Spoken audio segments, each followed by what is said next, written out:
Usap-usapan po ngayon sa mundo ng cryptocurrency ang posibleng pagbagsak ni XRP, isa sa mga nangungunang digital assets sa crypto market. Ayon po sa isang sikat na financial analyst na si Jesse Colombo, maaaring nasa bingit ng malaking crash sa XRP at may matibay po siyang dahilan kung bakit niya ito sinasabi. Pero ano nga ba ang nakikitang indikasyon ng analyst na ito? Ano po ang ibig sabihin ng head and shoulders pattern sa technical analysis at paano po ito makakaapekto sa presyo ni XRP?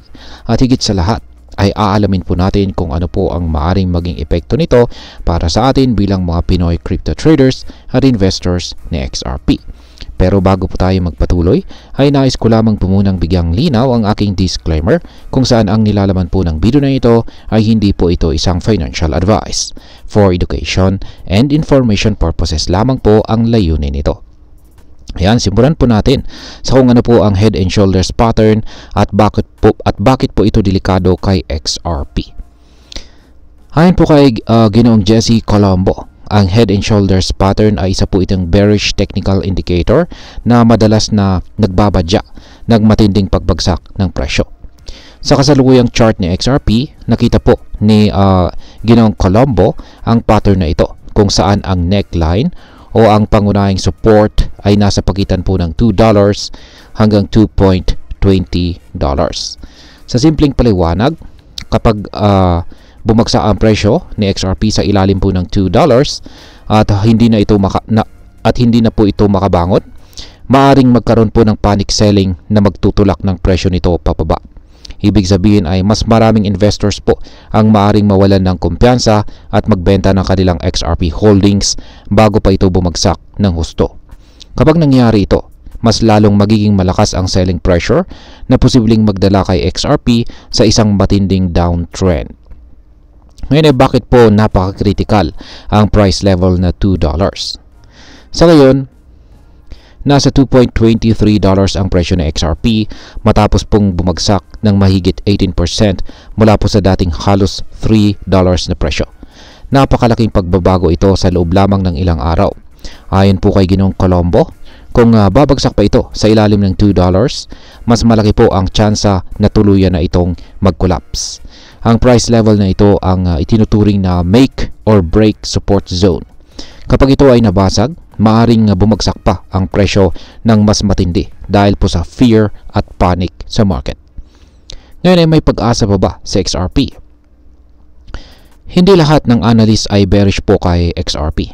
May ilan tulad ni Ginoong Captain Fibeck na nakikita ang kasalukuyang pagbagsak bilang isang buying opportunity.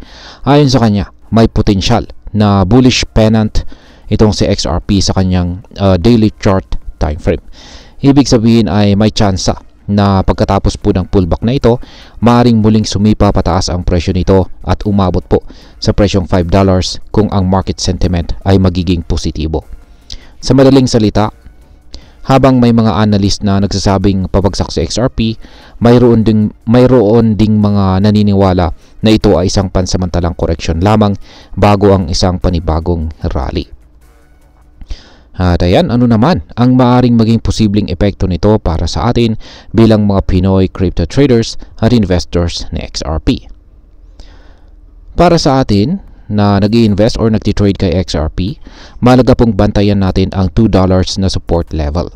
Kung ikaw po ay may holdings kay XRP, dapat mo pong pag-aralan kung kailan ang tamang oras na magbenta o magdagdag ng iyong holdings.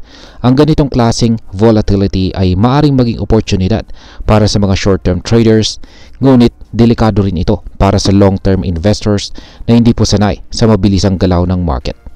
Kung sa XRP ay tuluyang bumagsak, posibleng mawalan ng tiwala ang ilang investors sa crypto market sa kabuuan, lalo na sa mga baguhang nag-i-invest. Ngunit kung nag-hold ito sa $2 na price level at makabangon, maaring may pagkakataon pa itong umangat muli. At ayan, bilang panghuli, ay ano naman ang aking masasabi tungkol dito? Wala pa pong kasiguraduhan kung ano talaga ang magiging direksyon ni XRP. Ang tanging sigurado ay ang pagiging volatile ng crypto market.